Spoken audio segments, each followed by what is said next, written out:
इनको इशू आ रहा हो कि इसका ये आंसर होना चाहिए था, ये नहीं है, तो आप पूछ सकते हैं।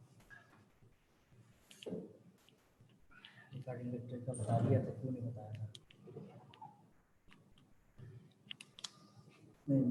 अच्छा, मैं न्यूमेरिकल रिपीट कर दूं? बिल्कुल मैं रिपीट कर देती हूँ अगर कहीं कोई इशू आ रहा है, ठीक है। अच्छा, दीना कह रही है सब क्लियर हो गया था, वेरी गुड।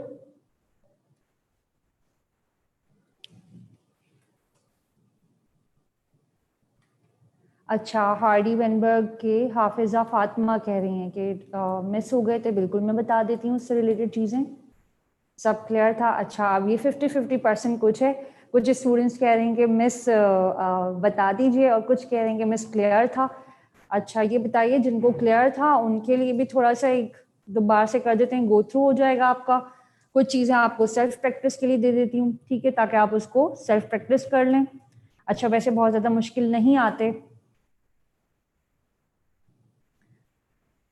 अच्छा ठीक है, मैं बिल्कुल रिपीट कर देती हूँ क्योंकि आई नो कि आप लोग थोड़ा सा परेशान हुए हैं। थोड़ा सा आप लोग का भी जो टेम्पो होता है वो नहीं रहता जिस तरह से आप अगर कंटिन्यूस मीटिंग कन्वर्टिंग पर जा रही हो, डिस्टर्बेंस आ रही हो, तो टीचर का जहाँ मूड जो है वो फ्लक्चुएशंस आ रहे होते हैं, उसी तरह से आपके भी फ्लक्चुएशंस मूड में आ रहे होते हैं, ठीक है, डजेंट मैटर। ठीक है, ठीक है, दैट्स वेरी गुड, ठीक है बेटा।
स्टूडेंट्स, आप में से वो तमाम स्टूडेंट्स जो ये कह रहे हैं कि मिस हमें रिवीजन क्लास का पता नहीं था, हमारी मिस हो गई है ड्यू टू एनी रीज़न, सिर्फ उस क्लास के लिए कह रही हूँ मैं जो आपकी लास्ट वाली क्लास थी जिसमें आपको न्यूमेरिकल समझाए थे और वो करवाए थे।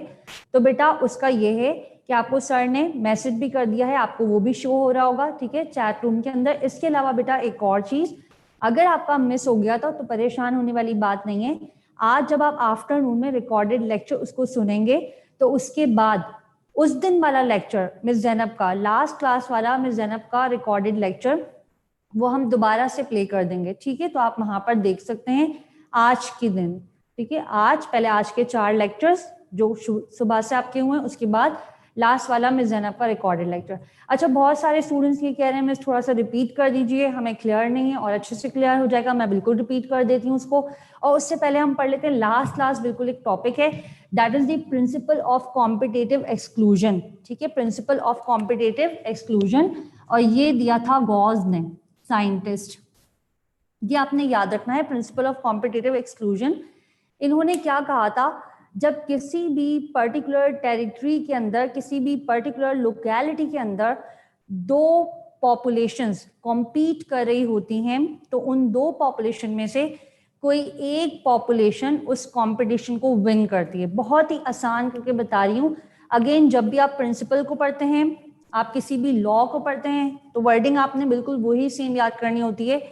पेज नंबर आई गेस आपकी बुक का है 253, second year biology book 253 page. उसके ऊपर गॉस प्रिंसिपल है, ये आपने रट लेना है। उन्होंने क्या कहा था, जब दो स्पीशीज या दो पॉपुलेशन सेम रिसोर्सेज के लिए, और रिसोर्सेज भी कैसी हैं, लिमिटेड, जब दो पॉपुलेशन एक टेरिटरी की, लेट्स सपोज ये एक टेरिटरी है और इस टेरिटरी के अंदर यहां हमारे पास हैं दो पॉपुलेशन, तो ये दो पॉपुलेशन एक दूसरे के साथ क्या करेंगी, कॉम्पीट करेंगी, ठीक है। और जब ये कॉम्पिटिशन करेंगी तो आपको पता है कॉम्पिटिशन का विनर हमेशा कोई एक होता है, ठीक है। तो ये जो बेसिक नीड्स ऑफ लाइफ हैं, बेसिक नीड्स ऑफ लाइफ या ये जो लिमिटेड रिसोर्सेज हैं, ठीक है, लिमिटेड रिसोर्सेज हैं, इन लिमिटेड रिसोर्सेज के लिए कोई एक पॉपुलेशन वो ही विन कर पाएगी, दूसरी पॉपुलेशन विन नहीं करेगी। दिस इज कॉल्ड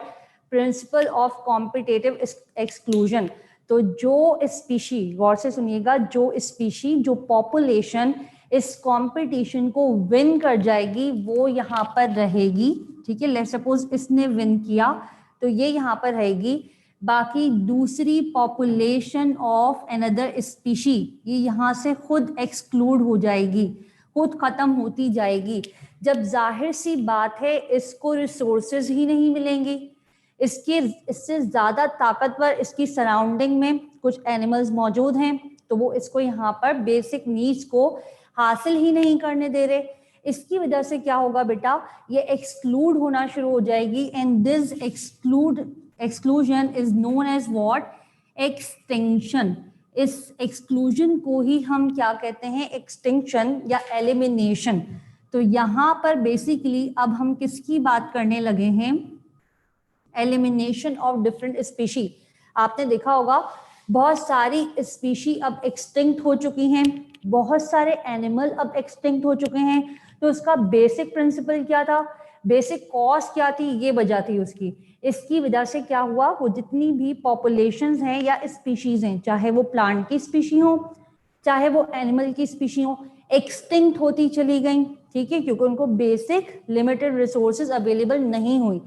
अब जब हम बात करते हैं एक्सटिंक्शन की, तो आपको पता है वो स्पीशीज जो अब और ज्यादा मौजूद नहीं हैं, अब आपको उनकी कोई भी इंडिविजुअल, कोई भी रिप्रेजेंटेटिव नहीं मिलते, उनको हम कहते हैं एक्सटिंक्ट स्पीशी। लेकिन यहां आप एक टर्म पढ़ते हैं that is endangered species.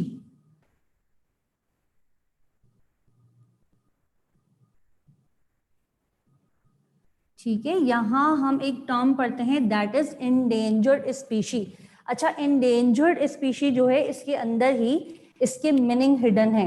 Endangered, those species which are in danger of extinction, ठीक है, those species which are in danger of extinction are known as what, endangered species. और इस वक्त हमारी अर्थ के ऊपर अगर हम फॉरेस्ट के लिहाज से देखें या हम प्लांट के लिहाज से देखें, तो बेटा इस वक्त जो सबसे ज्यादा थ्रेटेंड एरिया है या इंडेंजर्ड एरिया है, और ऐसा माना जाता है कि आइंदा आने वाले दिनों में ये एरिया टोटली एक्सटिंक्ट हो जाएगा, टोटली खत्म हो जाएगा, वैनिश हो जाएगा on the surface of earth, that is the tropical rain forest. ठीक है, आपको मेन इस पॉइंट के ऊपर लेकर आना था, ट्रॉपिकल रेन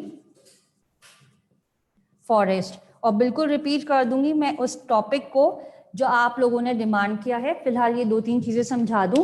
तो हमने क्या पढ़ा अभी तक, सिर्फ कि प्रिंसिपल ऑफ कॉम्पिटेटिव एक्सक्लूजन क्या था। इसमें दो स्पीशी या दो पॉपुलेशन जब भी एक दूसरे के साथ कॉम्पीट करेंगी तो ये कॉम्पिटिशन कोई एक स्पीशी विन करेगी।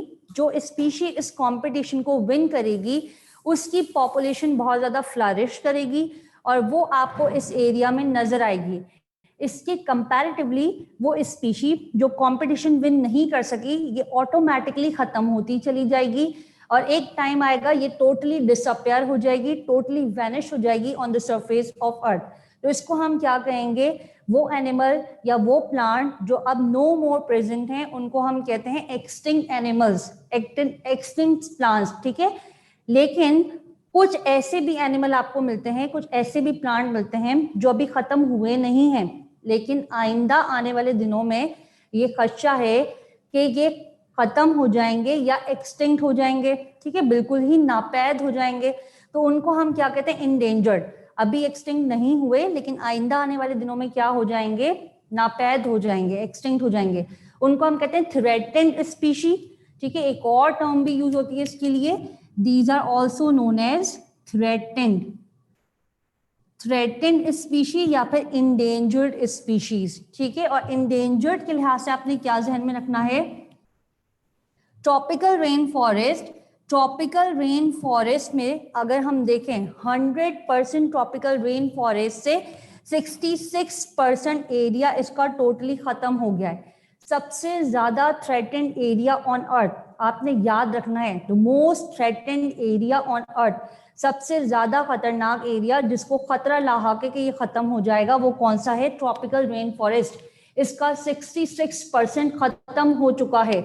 सिर्फ कितना रह गया है अब, ये 44%, ठीक है, ये खत्म हो चुका है। तो आपने ये याद रखना है।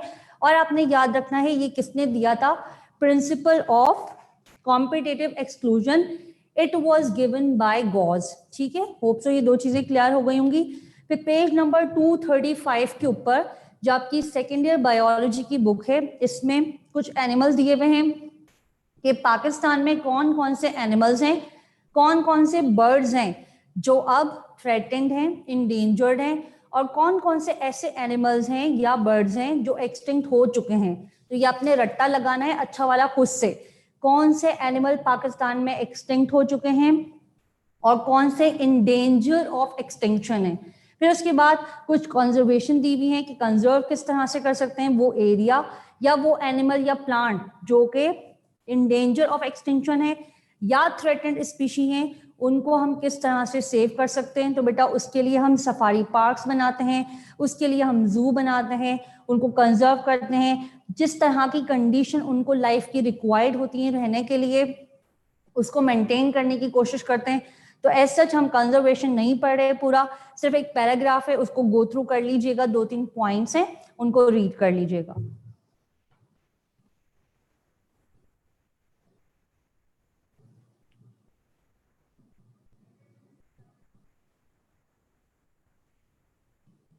कीजिएगा।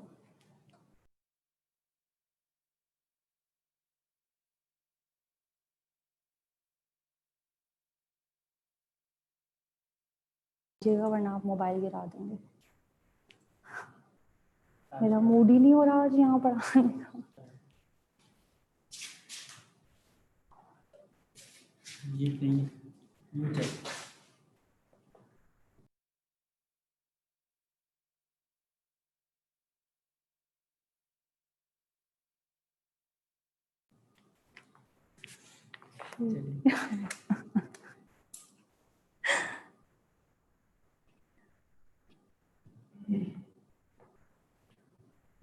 ये टाइमिंग बता दें, टाइमिंग ऑलमोस्ट क्या टाइमिंग होगी? बच्चे पूछ रहे हैं टाइमिंग क्या होगी रिवीजन की। बेटा आप में से जिस स्टूडेंट ने ये पूछा है कि मिस किस टाइमिंग तक जो है वो रिपीट, हाँ 5:30 से 6 बजे वाली टाइमिंग होगी। 5:30 बजे आप चेक करिएगा। अच्छा 2304, वेरी गुड। अगर बहुत अच्छा वाला, और वैसे भी बायो में थोड़ा रट्टा अच्छा भी होना चाहिए, थोड़ा नहीं काफ़ी ज़्यादा अच्छा होना चाहिए, ठीक है। अच्छा इसके अलावा आपने ये भी याद रखना है बेटा कि जो गॉस थे उनका पूरा नाम, वैसे तो गॉज ही अक्सर ऑप्शन में मिलता है, लेकिन अगर ऑप्शन में गॉज का पूरा नाम दिया हुआ तो याद रखिएगा GF गॉस थे। और लास्ट की जो टॉपिक है ना, इसकी सबसे अच्छी बात यह है कि साइंटिस्ट का नेम जिससे स्टार्ट हो रहा है उसका पूरा नाम भी उसी तरह से आता है। जैसे वेनबर्ग थे W वेनबर्ग थे, गॉज हैं GF गॉज हैं, ठीक है। अच्छा उसके बाद है बेटा किसी बच्ची ने यहाँ पर पूछा है चैट रूम में मिस 34% होगा, ऊपर चला गया मैसेज। बेटा 34% नहीं है, जो आपके सामने लिखा हुआ है, जो आपके सामने लिखा हुआ है 44%। ट्रॉपिकल रेन फॉरेस्ट सिर्फ और सिर्फ 44% रह गया है, तो 34 नहीं है। ये थोड़ा सा जहन लगाकर समझ लीजिए, समझ क्या लीजिए, बस याद कर लीजिए कि 44% है। अच्छा पहले मैं थोड़ा सा आपका फीडबैक देख लूं, फिर मैं बताती हूँ आपको। अच्छा रट्टा अच्छा नहीं है तो उसका एक तरीका ये होता है, अगर आपका रट्टा अच्छा नहीं है तो आप उस चीज़ को 2 से 3 बार, 3 से 4 बार, ठीक है, रिपीटेड सुन लें। शायद मैंने पहले भी किसी क्लास में बताया था, अभी by the end of lecture बता दूंगी, या कहेंगे तो अभी बता दूंगी कि किस तरह से आप उस चीज़ को रट सकते हैं अगर रट्टा अच्छा नहीं है। अच्छा ये मैं अभी बहुत ही आसान सा कोई चैप्टर स्टार्ट करूंगी, ऐसा चैप्टर स्टार्ट करूंगी जो जल्दी खत्म हो जाए। एज यू नो कि अब जो है वो डेट अनाउंस होना शुरू हो गई हैं और होप्स हो कि बाय द एंड ऑफ सितंबर या in the start of October आपका भी टेस्ट हो जाएगा। तो आप लोगों ने भी थोड़ा सा अटेंटिव हो जाना है, थोड़ा सा नहीं बहुत सारा अटेंटिव हो जाना है। बेटा लास्ट क्लास में करवाए तो थे, MCQs भी करवाए थे और न्यूमेरिकल्स भी करवाए थे। अच्छा, जिसको भी प्रॉब्लम आ रहा है ना, मैं बिल्कुल कर देती हूँ जी। वरीशा मैं कर देती हूँ, ठीक है। बातें करेंगे बाद में, रट्टा कैसे स्ट्रॉन्ग करना है वो भी बता दूंगी मैं आपको। और उससे पहले हम कर लेते हैं आपकी डिमांड पर। मिस का काम बढ़ गया है, हालांकि मैं ये रिकॉर्ड करवा के जा चुकी हूँ लेक्चर, और इसमें ऐसे आपको स्क्रीनशॉट कुछ भी नहीं लेना होगा, ठीक है। ये स्क्रीनशॉट एज सच जरूरत नहीं थी इसकी, तो इसलिए मैंने इसको इरेज कर दिया है। 2-3 चीजें आपको बताई हैं और लास्ट में आपने खुद से उसको पढ़ लेना है। 235 पेज है, 235। हाँ, अच्छा जी। उसके बाद है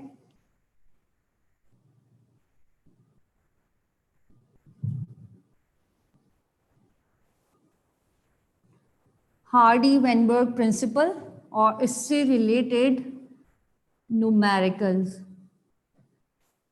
न्यूमेरिकल से रिलेटेड MCQ किस तरह से आता है? फॉर एग्जाम्पल आपके पास अभी बनाकर मैं सिर्फ एक एग्जाम्पल बताती हूँ आपको, ताकि आपको थोड़ा सा आइडिया हो किस तरह से MCQ में गिवन होगा। Frequency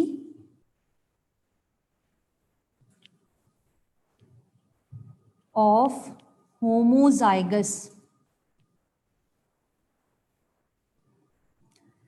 frequency of homozygous dominant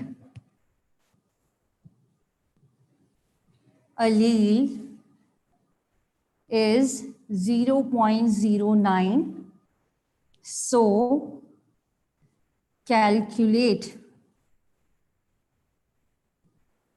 what would be the frequency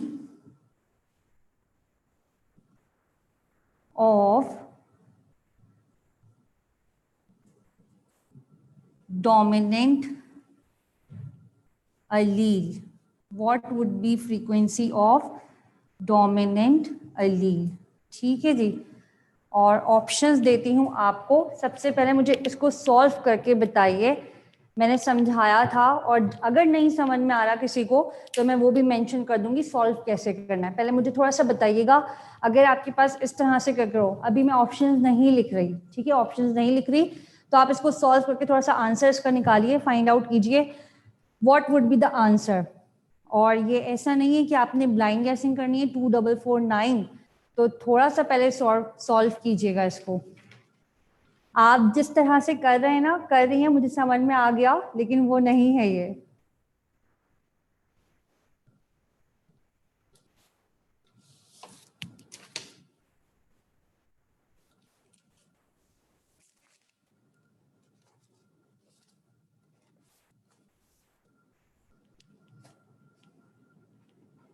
अच्छा जी, बेटा सबका रॉन्ग आंसर है, सबका।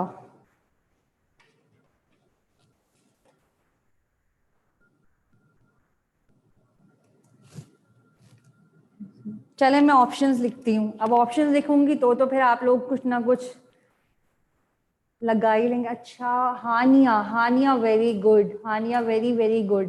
ठीक है हानिया, मुझे ये बताइएगा, आपने रिकॉर्डेड लेक्चर उसको अटेंड किया था? वेरी गुड हानिया। ठीक है, मैं यहाँ ऑप्शंस लिख देती हूँ। ठीक है, ऑप्शंस लिखती हूँ, फिर शायद आपको कुछ आइडिया हो जाए।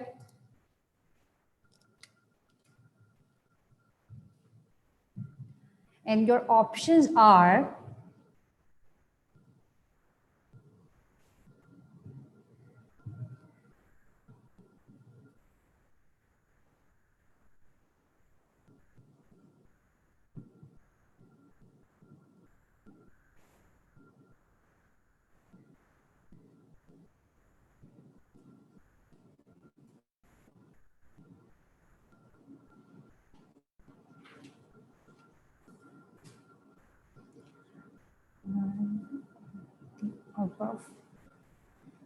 जी बेटा, अब ऑप्शंस में से मुझे बताइएगा वन बाय वन, सब स्टूडेंट्स मुझे अपना रिस्पॉन्स दीजिएगा, what is the right answer.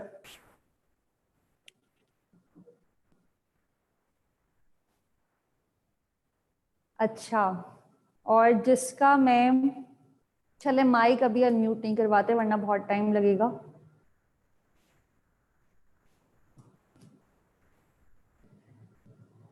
To 454 2341 2501 review करें, 2304 रिव्यू कीजिएगा,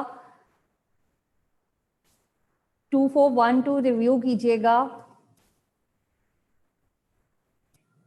2301 very good, very very good, 2301 very good.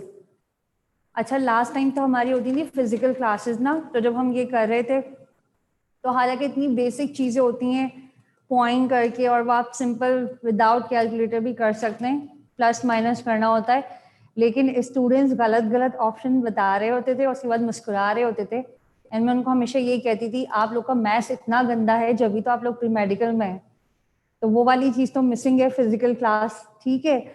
लेकिन अभी भी आप लोग जिस तरह का आंसर दे रहे हैं, तो क्या मैं बोलूँ आप लोग का मैथ्स गंदा है या नहीं बोलूँ? फिजिक्स तो पढ़ रहे होते हैं क्योंकि, और ये तो a प्लस बी का होल स्क्वायर, ये तो 7 8 से पढ़ा होता है। Bushra very good, very very good. अच्छा, ना सिर्फ आपका गंदा है, आपकी मिस का भी बहुत खराब है मैथ्स, ऐसा नहीं है मिस का खराब नहीं है। ठीक है, 2301, that's rather good option and is seriously fantastic statement from your side, 2301 exactly 2555 exactly. लेकिन आपकी मिस का भी मैथ्स अच्छा नहीं है, इसीलिए तो मिस ने प्री मेडिकल ली थी, तो हम सारे प्री मेडिकल वाले जो है ना उनका मैथ्स अच्छा नहीं होता, इसलिए थोड़ी सी चीज़ें आपको करवा रही हूँ। अच्छा, आप ये देखिएगा, इतना आसान सा MCQ है ये, और क्यों नहीं हो रहा आप लोगों से। कुछ स्टूडेंट ने बिल्कुल सही आंसर भी दिया, यहाँ देखिएगा।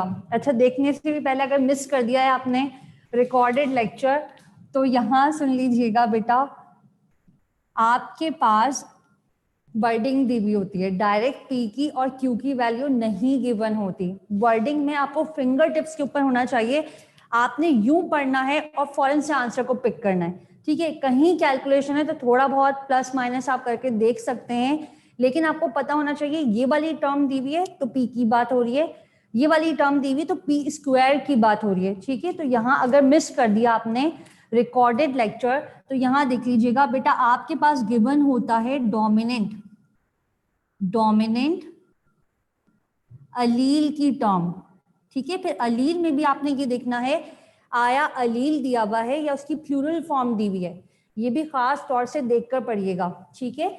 या तो गिवन होगा डोमिनेंट अलील, या फिर आपको वर्डिंग दी हुई होगी फ्रीक्वेंसी, फ्रीक्वेंसी ऑफ डोमिनेंट अलील। अच्छा, फ्रीक्वेंसी देखकर आपने घबराना नहीं है। फ्रीक्वेंसी का मतलब क्या होता है, how often it is being repeated, कितनी बार रिपीट हो रहा है, तो कितनी बार रिपीट हो रहा है 0.09, ठीक है। तो फ्रीक्वेंसी की टर्म देखकर घबराना नहीं है, वही बात होती है, आपने सिर्फ वैल्यू के ऊपर फोकस रहना है, चाहे ये दिया वो चाहे ये होता है। नंबर 1 ये टर्म्स ध्यान में रखनी है। नंबर 2 आपको दिया हुआ होता है रेसेसिव अलील, ठीक है, या यू में से फ्रीक्वेंसी ऑफ रेसेसिव अलील। फिर बेटा आपको दिया हुआ होता है होमोजाइगस, होमोजाइगस डोमिनेंट, या फिर आपको दिया हुआ होगा होमोजाइगस रेसेसिव, या फिर आपको दिया हुआ होगा हीट्रोजाइगस या heterozygous, it's up to you, आप जो भी प्रोनाउंस करते हैं, ठीक है। तो 2 जगह तो आपको डायरेक्ट फ्रीक्वेंसी दी हुई होती है, और 3 जगह बेटा बात की हुई होती है जीनोटाइप की, ठीक है। 3 जगह बात की हुई होती है जीनोटाइप की। अगर आपके पास फ्रीक्वेंसी ऑफ डोमिनेंट अलील है, इसका मतलब है P इज गिवन, ठीक है, डोमिनेंट अलील P दिया हुआ है। रेसेसिव अलील का मतलब है Q इज गिवन, ठीक है। या फिर फ्रीक्वेंसी करके लिखा हुआ होता। फिर है होमोजाइगस, तो आपने देखना है होमोजाइगस। होमोजाइगस किसका दिया हुआ है? डोमिनेंट का। तो आपको पता है डोमिनेंट क्या है? पीपी, ठीक है। तो इसका मतलब है आपको जो वैल्यू गिवन है वो गिवन है पी स्क्वायर की, ठीक है। इसी तरह से होमोजाइगस रेसेसिव, रेसेसिव की बेटा बात हो रही है, so Q Q combination is given in Q square, ठीक है। उसके बाद है हीट्रोजाइगस, तो हीट्रोजाइगस में यू नो आपको पी क्यू का कॉम्बिनेशन मिलेगा। लेकिन इसमें आपने एक बात याद रखनी है, आप पढ़े Hardy Weinberg law, Hardy Weinberg principle. तो बेटा हार्डी विनबर्ग प्रिंसिपल के अंदर आपने हीट्रोजाइगस 1+1 पढ़ा था, 2 पढ़ा था। तो पी क्यू की सिंपल वैल्यू नहीं चाहिए, आप जब कैलकुलेट करेंगे तो पी क्यू की जो वैल्यू होगी उसको आप मल्टीप्लाई करेंगे 2 से। जब आप 2pq की वैल्यू को सॉर्ट आउट करेंगे, सॉल्व करेंगे, तो आपके पास क्या आएगा? Heterozygous condition. अगर आपसे पूछा जाए calculate the frequency of heterozygous, तो आपने हमेशा उसको क्या करना है? 2 से मल्टीप्लाई करना है।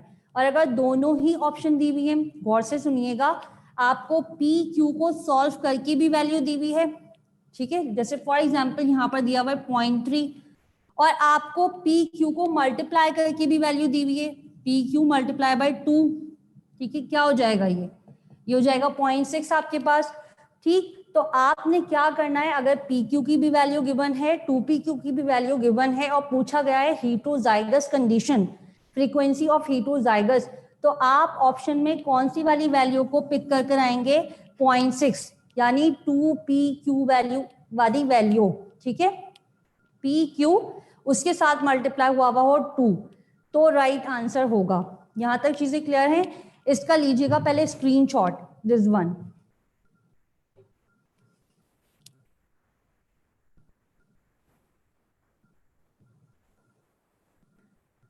बात समझ में आ गई ना? मैंने आपसे क्या कहा, पी क्यू सिंपल नहीं देखेंगे, पी क्यू 2 से मल्टीप्लाई हुआ हुआ, क्योंकि आपने हार्डी वेनबर्ग में पढ़ा है 2pq, तो 2 के साथ जो वैल्यू होगी वो होगा राइट आंसर। यहां तक चीजें आपको समझ आई होंगी, होप सो। फिर हम आते हैं न्यूमेरिकल के ऊपर, जो आपके सामने लिखा हुआ है। हाँ, अगर 2pq ना हो, वेरी गुड, 2404, आपका क्वेश्चन भी अच्छा है। अगर बेटा आपको ये वाली वैल्यू नहीं दी हुई होगी, ऑप्शन में ये वाली वैल्यू नहीं दी हुई होगी, then you will select, you will go for what? You will go for 0.3 simple P Q value. अगर ये गिवन नहीं होगा, फिर आप किसके ऊपर जाएंगे? फिर आप जाएंगे पी क्यू वाली वैल्यू के ऊपर। दोनों गिवन होंगे, स्टैटिक बनाती हूँ, ठीक है। दोनों गिवन होंगे तो आपने इसको सेलेक्ट करना है, ठीक। अगर दोनों गिवन नहीं होंगे तो ये गिवन होगा, ठीक है। तो इसके ऊपर आ गया 2 स्टार, 2 बार आप इसको सेलेक्ट करेंगे। और अगर सिंपल ये गिवन होगा तो फिर आप इसी के ऊपर जाएंगे, ठीक है। सिंपल ये दिया हुआ है तो इसी को पिक करना है, अगर दोनों दिए हुए हैं तो भी इसको पिक करना है, और अगर सिर्फ ये दिया हुआ है फिर इसके ऊपर। तो 1, 2 और 3।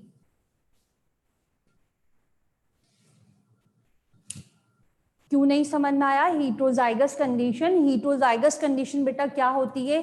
आपने पढ़ा होगा जेनेटिक्स के अंदर, एक पी एक क्यू, ये हो गई हीट्रोजाइगस कंडीशन। और पढ़ रहे हैं हार्डी विनबर्ग प्रिंसिपल, तो हार्डी विनबर्ग में हीट्रोजाइगस इंडिविजुअल, आपसे पूछा गया होगा हीट्रोजाइगस इंडिविजुअल्स, तो heterozygous individual according to HW principle हमेशा आप किसके साथ निकालते हैं वैल्यू? 2pq, 2 के साथ मल्टीप्लाई होता है, ठीक है। यहां तक क्लियर हो गया? उसके बाद चलते हैं आगे।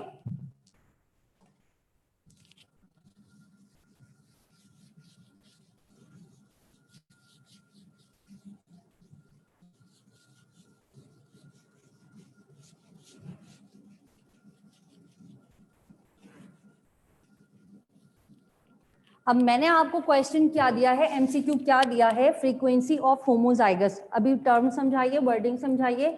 फ्रीक्वेंसी ऑफ होमोजाइगस डोमिनेंट अलील। अब यहाँ दिया हुआ है डोमिनेंट, इसका मतलब है पी दिया हुआ है, लेकिन सिंपल पी नहीं दिया हुआ, अलील्स की बात हो रही है और कॉम्बिनेशन की। तो बेटा ये जो वैल्यू आपको गिवन है ना, this one is of P square, ठीक है। वैल्यू किसकी गिवन है? पी स्क्वायर की। देन आपसे क्या पूछा है, फ्रीक्वेंसी ऑफ डोमिनेंट अलील क्या होगी, फ्रीक्वेंसी डोमिनेंट, डोमिनेंट का मतलब है कैपिटल लेटर, और क्या पूछे अलील सिंगल दिया हुआ है, तो आपसे फ्रीक्वेंसी पूछे पी की, तो आपको न्यूमेरिकल में गिवन है P square and that is 0.09, change numerical करवाया है, जो रिकॉर्डेड लेक्चर के अंदर करवाया था वो नहीं करवाया, ठीक है, उससे चेंज है ये, and you have to find out, ठीक है, आपने फाइंड क्या करना है, आपने फाइंड करना है वैल्यू ऑफ पी। अब इसके लिए यू नो पी स्क्वायर है आपके पास 0.09, आप इसका क्या करेंगे, आप इसका ले लेंगे अंडर रूट, तो बेटा वैल्यू आपके पास क्या आ जाएगी यहां पर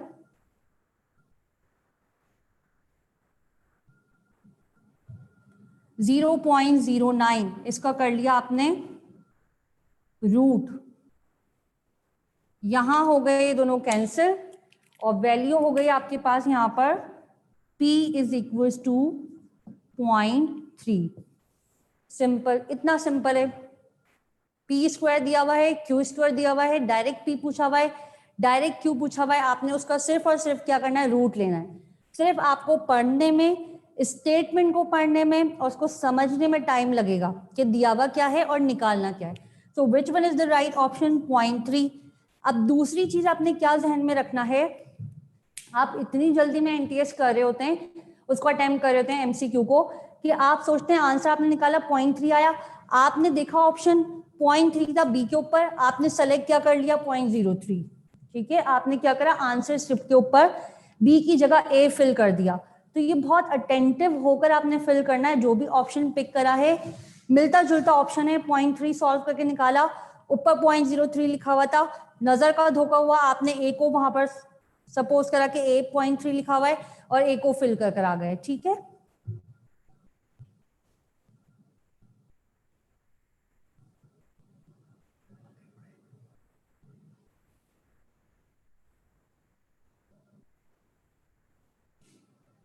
very good Mariam, 2553, very good.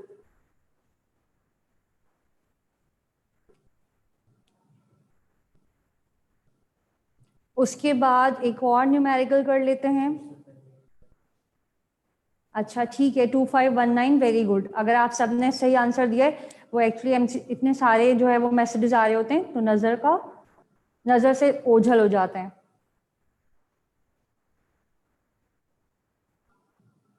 करके देखें 0.09 का जरा अंडर रूट लीजिएगा, कर लेते हैं हम इसको एक बार 0.09 का रूट, बल्कि आप में से ही कोई करके बता दे 0.09 का रूट 0.3 वैल्यू आएगी नहीं आएगी। अब इतना तो मुझे नहीं आइडिया, मैं उसी वक्त बना बना कर आपको बता रही हूँ, एग्जैक्टली 0.3 आएगी, ठीक है, ये तो पता होना चाहिए, जिसको तो फिजिक्स पढ़े हुए टाइम हो गया, ठीक, 0.3 आना चाहिए। अच्छा जी, उसके बाद नेक्स्ट एमसीक्यू करते हैं हम, यहाँ पर स्क्रीनशॉट लेना है तो ले लीजिएगा, स्टेप आपके सामने लिखा हुआ है।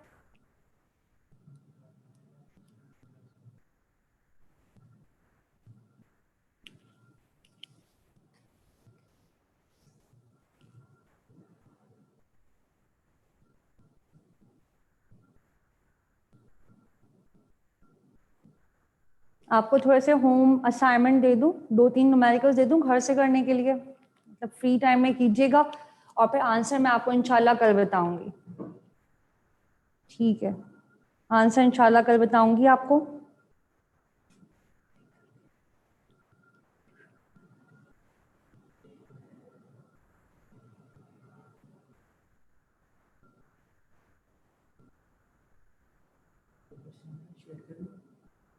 नहीं नहीं, अलग अलग से ना म्यूट कीजिएगा माइक को, माइक म्यूट कीजिएगा।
तो 3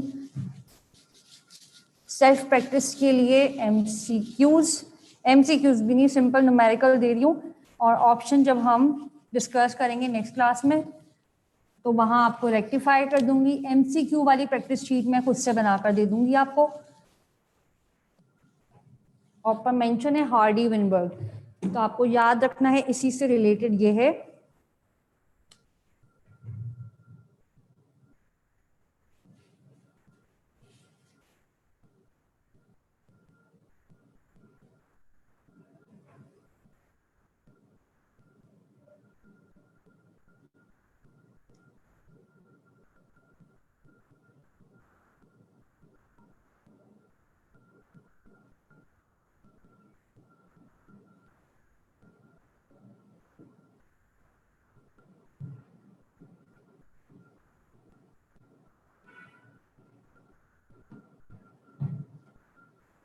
In a population, the value of recessive allele is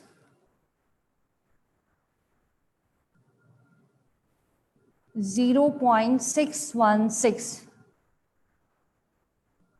Calculate the frequency. Calculate the frequency of heterozygous individuals.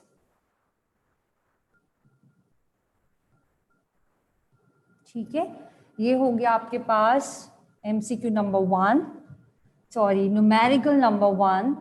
Options तो आपको दे ही नहीं रहे। और देन है हमारे पास, सेम के लिए लिख रही हूं मैं यहाँ पर, बी पार्ट कर लेते हैं।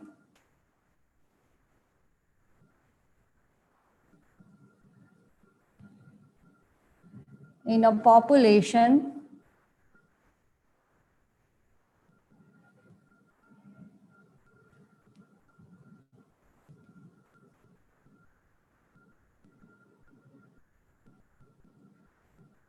frequency of recessive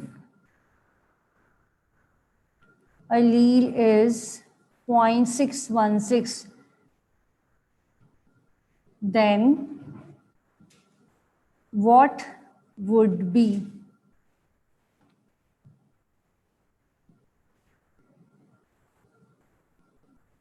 the frequency of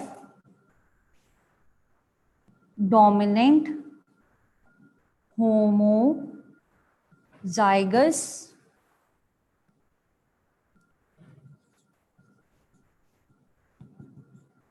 individuals? कितना टाइम है, ये तो अभी कर लेंगे दोस्तों। बेटा आज का जो है ना आपका सीक्वेंस से आपको रिकॉर्डेड लेक्चर मिलता है। पहले आपकी क्लास 1 जो आज हुई है, क्लास 2, देन सर हमजा की क्लास, देन मिस जैनब की क्लास, और उसके बाद मिस जैनब का प्रीवियस परसों वाला थर्सडे वाला रिकॉर्डेड लेक्चर। ठीक, सारे वे में आपको पॉसिबिलिटी बता दी है, सारी चीज़ें समझा दी हैं। हार्डी विनबर्ग से न्यूमेरिकल्स आते बहुत कम हैं, लेकिन अगर कभी खुदा ना खास्ता एक आध आ जाए तो आपकी प्रैक्टिस हुई भी होनी चाहिए। आप ये ना कहें कि मिस ने हमें नहीं करवाया या हम नहीं कर सके। और इससे ज़्यादा अगर आप चाहते हैं आपकी सेल्फ प्रैक्टिस हो जाए तो मैं आपको 7 से लेकर 8 MCQs बेस पैटर्न पर HW प्रिंसिपल, इससे रिलेटेड क्वेश्चंस दे दूंगी, आप उसकी प्रैक्टिस कर लीजिएगा। कहीं कुछ प्रॉब्लम आ रहा हो तो उसको क्लास में डिस्कस कर लेंगे। आज की क्लास को प्रॉपरली इसलिए भी बाकायदा प्लान नहीं करा हुआ था, एज यू नो बड़ी डिस्टर्बेंस चल ही रही होती है। अल्लाह का लाख लाख शुक्र है, आज की क्लास बहुत अच्छी हो गई, thanks to Allah, thanks to God. तो इंशाल्लाह नेक्स्ट क्लास में नेक्स्ट चैप्टर स्टार्ट करेंगे। अटेंटिव रहिएगा, लेक्चर की स्पीड बहुत ज़्यादा फास्ट रहेगी, ये भी ख्याल रखिएगा, क्योंकि यू नो टाइम कम है हमारे पास और हमने बहुत सारी चीज़ें पढ़नी है, तो जल्दी जल्दी पढ़नी है। ठीक है, फिलहाल ये आपके पास 2 न्यूमेरिकल हैं, स्क्रीनशॉट ले लें आप। टेस्ट कब लूंगी, जो आपका स्केड्यूल हुआ होगा ना, प्रैक्टिस शीट आपको करवा दिए, स्टेप 3 में आप करते हैं